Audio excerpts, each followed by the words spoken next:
Hello, and welcome to tonight's Loud and Proud. What is the one thing people find most interesting about you? Perhaps you have an unusual name. Perhaps you have a really gorgeous, long, thick hair that people love to comment on. Perhaps you were born with super genes that have made you fantastically tall. Well, whatever that is, we all have something that makes us extra interesting when we first meet someone. Tonight, we're going to break down what that means for someone living with a physical disability. What does it mean when the thing that people first find interesting about you is that thing that is different? Welcome to Loud and Proud, a show where we discuss important topics in the disability community. As always, thank you to Public House Media for providing us with a platform to have our show tonight. I'm your host, Nicole Kelly.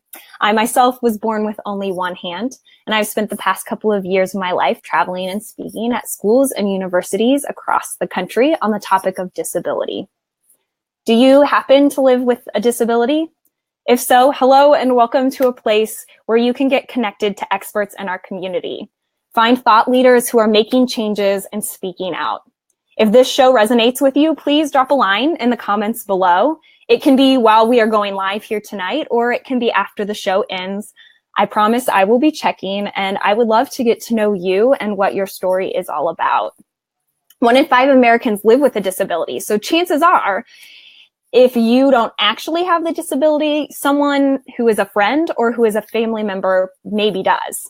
So if that is you, welcome to a place where you can learn more about what is going on in a world that probably touches your life in some way.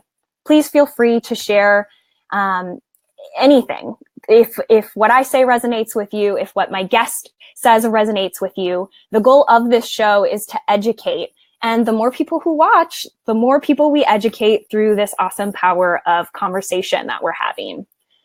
So now, with all of that being said, I would like to go on to the highlight of my show, the #1 booked college and university speaker in all of America, a guy who has literally shared his message with millions. I want to welcome to the show today, Mr. Matt Glowacki.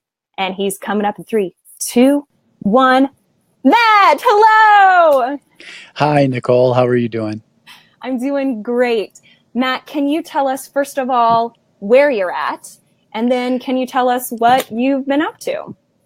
Yeah, certainly. Again, I am the most booked diversity speaker in America. And so, of course, even on days like today in December, I am on my way to a speech in Pennsylvania. And so I'm at, I hate to even say it, but I'm at a rest stop just outside of Toledo, Ohio. And I get to talk to you, which is really cool. This is super exciting. And thank you very much for having me on your program. Absolutely. Thank you for yet again pulling off into your favorite rest stop. It is. This is my favorite one. They've got Panera. How does it get any better than that? It doesn't get any better than that. You even said how many miles away from home it was for you. So life of a traveler. It's the life, but it's good. Good. Well, can you tell us share a little bit about your life with us? What is different about you? What is your disability? And what is it that you talk about when you go and you talk to these millions? Well, if people can't see because I'm sitting in a car, but I'm a person who was born without any legs. There's no real reason for it. It was just something that happened, but it has caused me to live my life in a little different way. My primary means of transportation is a wheelchair, and basically because of the presence of my wheelchair, every time I meet somebody, that seems to be like what you said earlier. That seems to be a distinguishing characteristic that people want to talk about. And so I run the experiment every single day, and I'm kind of an expert about talking to people about it. And so I've come up with some ideas, and I like to share them with people. Right now, my primary idea that I'm trying to get out in the world is something I've identified, and I call it disability privilege. And I'm sure many of the people that are watching right now, if they have disabilities, they're going to be able to relate to it. And a lot of people don't even want me to talk about it because disability privilege is the higher level of service that people with disabilities receive from people simply because of the presence of a physical disability.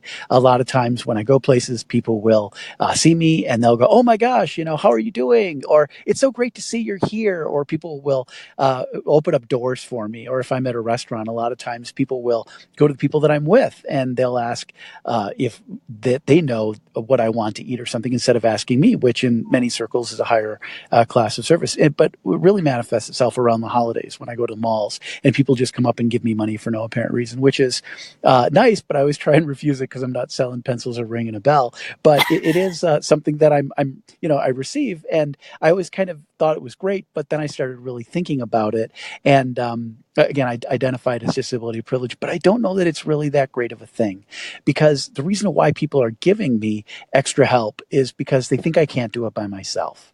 And so disability Mhm. privilege stems from a lower expectation for what other people think I can do simply because I have a disability. And the real problem with it is not everybody gets the same amount of disability privilege.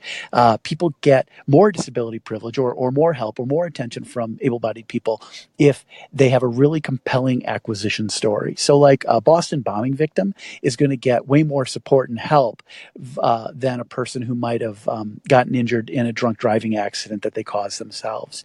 And so that's one factor. And the other factor is how well a person can pass as able-bodied. Now, I know Mm. that's kind of a diversity term, passing and stuff, but the way it manifests itself, people that have disabilities but less threatening disabilities are more often used in the media to portray inspiration porn or a successful life. And so you always see like a wounded warrior that's a single below the knee amputee, and they get some kind of a flex foot or a prosthetic that's going to make their life even better.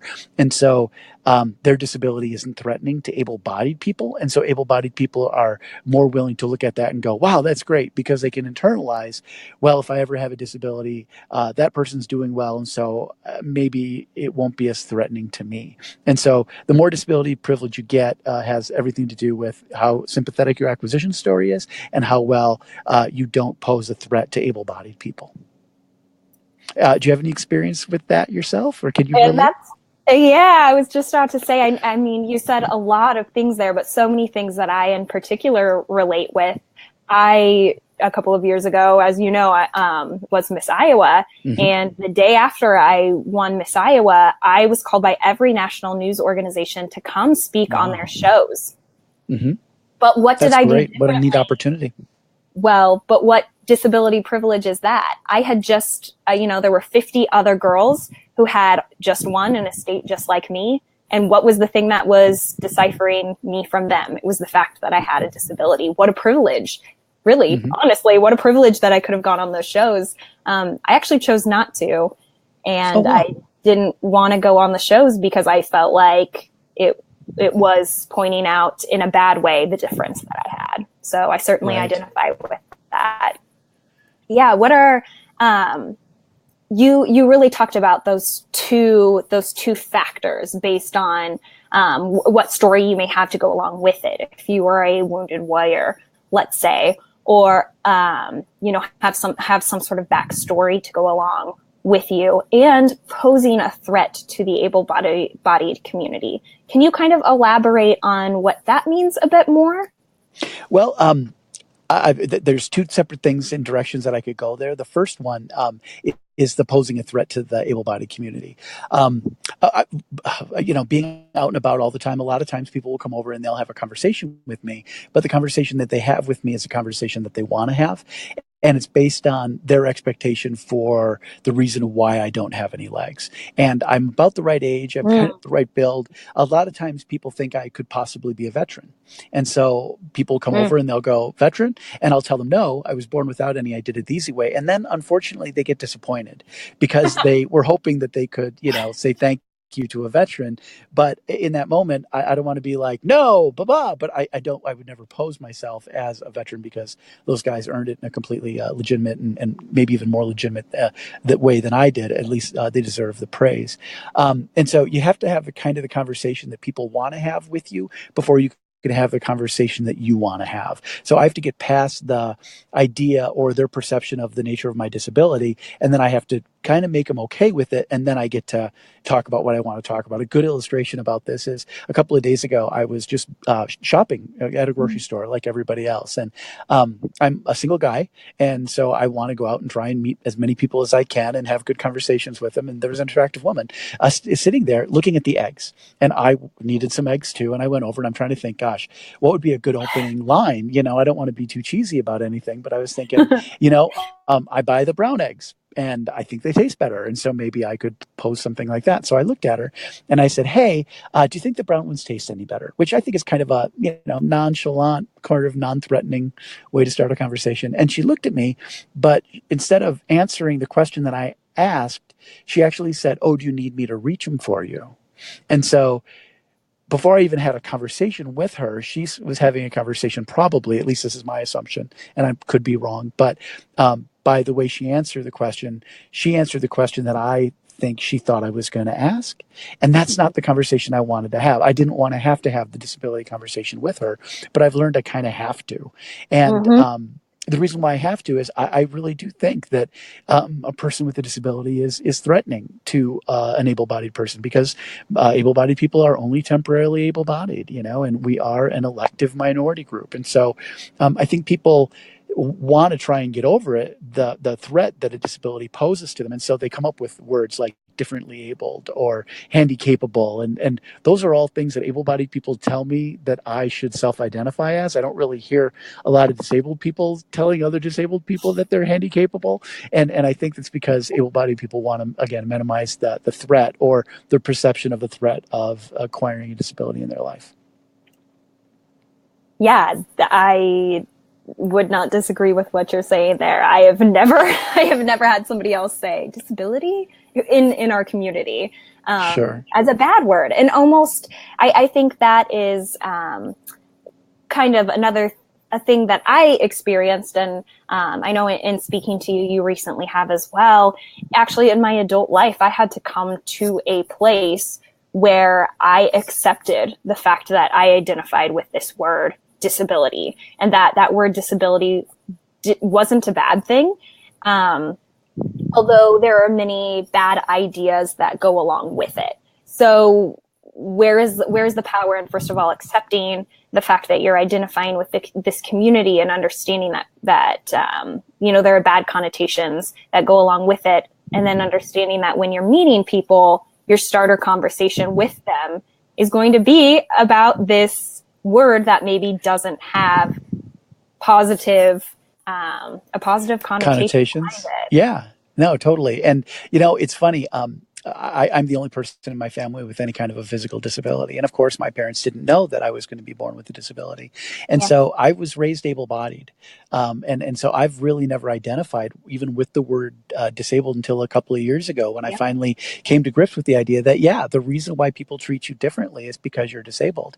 But I never saw myself that way. And it was easier for me to get more disability privilege by not seeing me that way, because people that are able bodied would rather help out someone who in their mind is overcoming challenges and trying to do as many things as they possibly can. You know what? Probably I'm the same way. If I see somebody trying to work hard, it's easier for me to support them than to look at somebody who may be wallowing or not achieving whatever success I think that they could possibly achieve. And so I've always wanted to be the person that portrayed myself as able-bodied as I possibly can. And it manifests itself in some really weird ways. Like, I'm sitting in my car right now, and I don't actually hang my handicap parking permit on my rear wind or rear view mirror until I park the car, primarily because I don't want people to see me. And if I pull out in front of them, then they go, oh, well, he's disabled, and give me an excuse for that, or Huh. make an assumption about me and how I'm driving simply because I have the placard.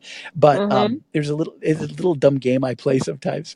What I'll do is I'll pull into a handicap spot and then I'll text or something like that before I get out. And people are always advocates for handicap parking. And so many times I guess I look really able bodied sitting, behind the driver's seat. So people will come over, they'll tap on my window and they'll be like, you can't park here. And I'm always like, what? And I push the electric open door button right behind, for the door right behind my, Yep. my driver's side door.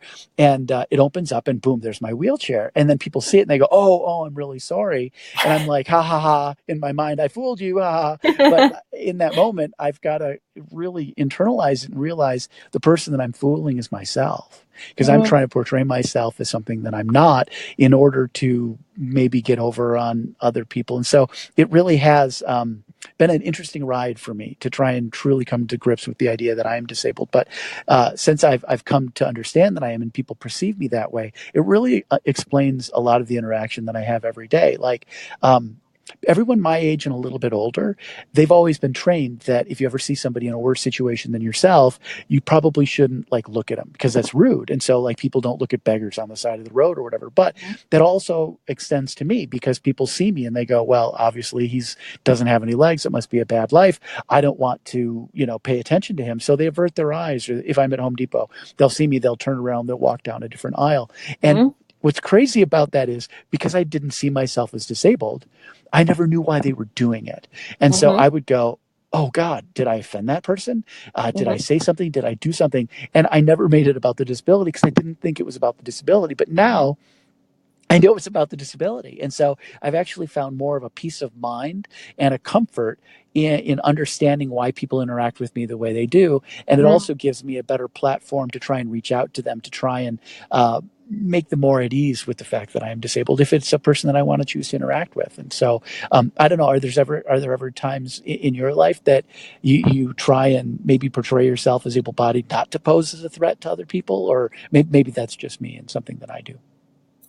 No, no, absolutely I do. And I have broken it down in a very similar yet different way than you. In my brain, the way I explain it to other people is the only way that you can really get to know me personally is through a 3-step process. The Oh first gosh, you step, have 3 steps? I have three That's steps. awesome. I'm Okay, telling you, I I'm have ready. I'm steps. Are ready. you What are listening? they? I should be writing So these down. it's the same thing that you were saying. You say it much more eloquently and much more well thought out than I do. But here's my version. My Please. version is I am going to approach you, make you feel comfortable, whether that's me starting the conversation about my hand or not. It is, Mm-hmm. I am in some way being warm to you. So you Mm-hmm. know that I am confident, that I am Mm-hmm. capable, and that I am not going to ask you to get the brown eggs for me, right? Yeah, Um, totally. that's Yeah, it's so, like you have to do both sides of the conversation for them to put them at ease yes, almost. yes, I have Huh. to exude confidence so they know that I am okay. And then that Wow. second step is the other person is comfortable enough with me that I can introduce the fact that yes, and here are the basic things you need to know. And your kind of laundry list, these are the basic 5 things you need to know. I was born this way. It doesn't hurt. The doctors don't know why. I'm totally fine. Whatever, the laundry list of things. And Yeah. then the third ring I have to jump through with every person is they finally will be comfortable enough with me that they'll ask me questions about what it's Mm-hmm. like to live with one hand. Mm-hmm. And once Yeah. they have an understanding of that, then finally I feel like I can cross over into the you are just Nikki world. Right. Right. Um, so that's how I have kind of broken it down in my brain. You have broken it Yeah. down again much more eloquently than Well, than I have. what I do is I try and watch people and see how other people handle their life, and then try and make it about myself. In order for me to Mm. understand anything, I really have to try and make it about me. And it's not exactly a perfect parallel here, but let me roll back a little bit and say I take a little bit of a different tact than you do because what I try and do is not mention it. Mm. If they bring it up, then I'll do my little dance about born without any, but I did it the easy way. But normally, I just try and interact with people in a very non threatening way where I try and minimize the impact of my disability on them as much as I possibly can. Mm-hmm. Because a friend of mine, and it's going to sound really crazy, but the first time I met him, he introduced himself and he goes, hi, my name's John, and I've got 5,000 naked Barbie dolls at my house.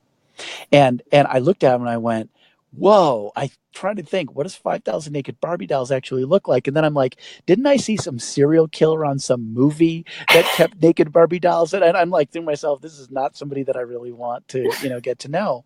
And so I thought, maybe if I'm being turned off by him being very specific about some characteristic about himself, maybe I should not lead with my difference right away either, or what's Mm. important. Maybe I should try and minimize my difference to try and fit in as much as I can. I always say a lot of people do it, and I think we call it dating. We minimize Mm. our differences to try and be as mainstream as we can, and then after we get to know somebody, then we can kind of reveal more about ourselves. And here's how Sure. the weird thing that his naked Barbie dolls manifests himself to me. after he told me that, I wasn't really interested, and I was kind of like, but we also had like a triangle friend together, and at one point we were out, and he's like, "Man, we got to go over to his house," and I'm like, "The Barbie doll guy house?" He's like, "Yeah," and so I'm like, "Okay," so we went over to his house, and here's the reason why he's got 5,000 naked Barbie dolls. It Okay. turns out he and his family collect new and lightly used Barbie dolls. And then they take mineral spirits and they take off all the original makeup that comes on the doll. And then they paint back on culturally appropriate makeup depending on where they're sending that doll to the country Cool. around the world. And then friends and family also hand make culturally appropriate clothing for the doll. And Cool. so it totally changed my perception of him. And Hmm. what it really showed me is, I was making a lot of judgments about him based on what he was leading with. And if I could have changed the interaction, I wish he would have been more specific about why he has the naked Barbie dolls. And then in my mind, I would have been probably more okay with it. But what I really learned was, everybody has way more to their story than what they're leading with. And everybody's got their own coping strategies and ways that they like to meet people and how they lead. I find still the easiest thing for me to do is to not bring it up until somebody else brings it up. And I do crazy things like if you and I are going to go somewhere, like to a movie or whatever, I would immediately lead by saying, "Let me drive." Because then you wouldn't have to manage my wheelchair. Or if you were going to, go to dinner with me, I'd say, "Well, go to my house because I don't have a disability in my house because my house is all in one level and everything's perfect. I don't have a ton of accommodation, but I have what I need." And so it's easier for me to be able-bodied in my environment than it is in somebody else's because I've had people where they'd say, I want to go over I want you to come to my house, but how would we get your wheelchair up the stairs? And I'm like, well, if you'd be willing to carry it or I can pull it or I'll do what I want to because again I'm the guy that wants to have the experience. Enable. But it's Yeah. Yep. yeah, but I would rather not people see me as a person who needs extra accommodations because in my mind, I don't want them to have to, well, first of all, feel sorry for me because of maybe extra help that I would need. But I also don't want them to think, well, that's really going to put a lot of pressure on our relationship because I'm going to have to help him, blah, blah, blah. And so I find that the more I can take care of myself, and again, I'm very lucky. I don't have legs, but I really do consider myself to be a person that has a minimum disability. And Yeah. so it is easy for me to accommodate myself in most every way. And I do think that, my disability oftentimes exists in other people's minds more than it does in mine until they come over and you remind me that I have a disability by saying, well, you probably can't do that. Or even something as simple as offering to help me do something. Yep. Um, it's not that I don't want people to help, but what I hear in my internal voice, it maybe undermines the person that I want to be sometimes when they come over and say, "Hey, can I help you with something?" The first thing I hear is them saying, "You probably can't do this by yourself." But the one that really undermines my confidence is, "You probably need this because you're different." And I don't want to see myself as different because I don't see myself as different. And so I don't want people to offer me help because they're saying, "Can I help you?" I'm hearing, "You're someone that needs extra help because you're disabled." And that's not my identity. And so I don't want people to see it. And so, people always say, "Well, what's the right thing to do?" Well, unfortunately, I think it's different for every single person, just like every Mhm. disability is I was different. just about to say Everybody is, that to you. yeah, Yeah. Yeah. everybody's at a different place with their own development. And so now what I try and do is I try and measure people's intent Yeah. rather than the impact that it has on me. Can you relate to that too? How do you internalize it? Absolutely. I think intent is the hugest, best, biggest word you can use there because there is no right way because everybody's experience is so different. That's Oh, completely. absolutely correct. And I get that same question all the time. Then what is the appropriate way to do it? I Yeah. don't want to make a fool of myself. I don't want to make the person I'm asking for help feel bad. What is the right way? And intent, I think, is everything. You can only control your reaction. And Right. and I mean that about myself and about the person asking for help. So my Yeah. reaction to them asking me for help, I go into what I call teacher mode when people ask me those questions, and I Yeah. use it as an opportunity to teach. No, thank you. I'm able to do that. Perhaps if I was, trying to lift a very heavy suitcase, I would need your help. But is that because I'm a girl and don't have the same muscle tone as a man, or is it because I have one Right. hand? I don't, Yeah. who knows? Yeah. But I think I just have started to really focus on the fact that teacher mode can turn on, and trying to take pleasure in the fact that it is a teaching moment, and to be Yeah. okay with that, I guess. Yeah, I think it's probably a defense mechanism too. I mean, we all have them, to try and protect the person that we want to be. Mm-hmm. And I'm not trying to tell people that it doesn't hurt. I mean, obviously, they're called microaggressions because they do hurt a little bit. But Sure. for my own sanity and to also try and understand where that other person is coming from, they're already engaging in a high risk behavior. They're coming over and they're interacting with somebody who probably is completely different than them. And I don't know Yep. if they have a relatable instance. I don't know if they have a family member that they've taken care of or something like that. But they're reaching out, and for me to not try and handle that situation as well as I possibly can, even if it's making a negative impact on me, I don't necessarily want to translate that back onto them, because the last thing I would ever want to do is to try and keep them from having the inspiration to have the Yeah. next conversation. Because Yeah. right now, there's so many people that would rather not put themselves out there. I call it diversity quicksand. I don't know if you've ever said something unintentionally and it's gotten you in trouble, and you try and make it better, but you can never really make it better. And eventually you just die. And so, You just fall in the hole. yeah, exactly. Just put your head down. It'll get better tomorrow, maybe, if you can live.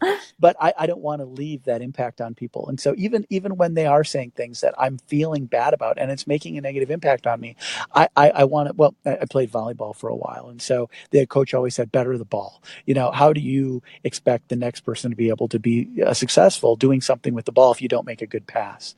And Mm. so, better the ball. Try I and like put that. people in the better situation so they can do something better the next time too. And so even when it might not be making me feel the best, I don't want to try and do something that would thwart that person from maybe having the next good interaction with the next person, or prevent them from having interaction in the future. So again, it's not that the impact doesn't make an impact on me, but I think, again, because we both are people that are relatively extraordinary and we have a story to tell, and people give us a chance to tell that story.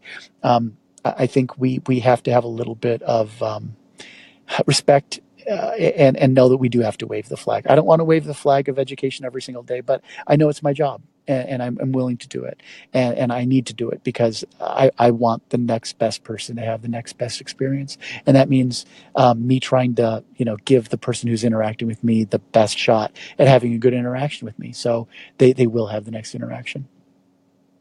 All about it. Matt, I want to be respectful of your time because, yet again, I know you are on the road and traveling. Sure. But the last question before I actually let you get back to Okay. driving again is, I want to know what is next for you, and how people, if they are inspired by you, or they really have really dug our conversation tonight, how they can find you. Yeah. Well, I've got a website. If you just Google Matt No Legs, or No Legs Matt, MATT and No Legs, it'll get to my website. And at some point next year, probably early next year, I'll have a book called Able Bodied Like Me that I'm going to be hopefully getting published and being able to present my ideas and in more of an easy form that people can relate to and internalize without necessarily having to have the conversation with me in person. And so hopefully that'll be out there, and a lot of people will have more of my perspective shared with them through them reading my book. But thanks for the opportunity. Honestly, you're a delight. I really understand why people follow you. You just have got a great story and a great personality, and I just really appreciate you including me in the project that you're working on. So thanks again. Oh, of course. And of course, I'm always thankful to to be surrounded by amazing people who are willing to up and join me on here. Who knows what random question I'm going to throw at you. What's your favorite color, Matt? Who knows? Sure. Well, I've got answers for all of them, so just let me know what you need. Well, we for sure want to bring you back because you and I privately have discussed that this is such a big topic that there is so much more to talk about. And we thought it was really important to lay this foundational conversation before we moved on to that step 2 conversation. So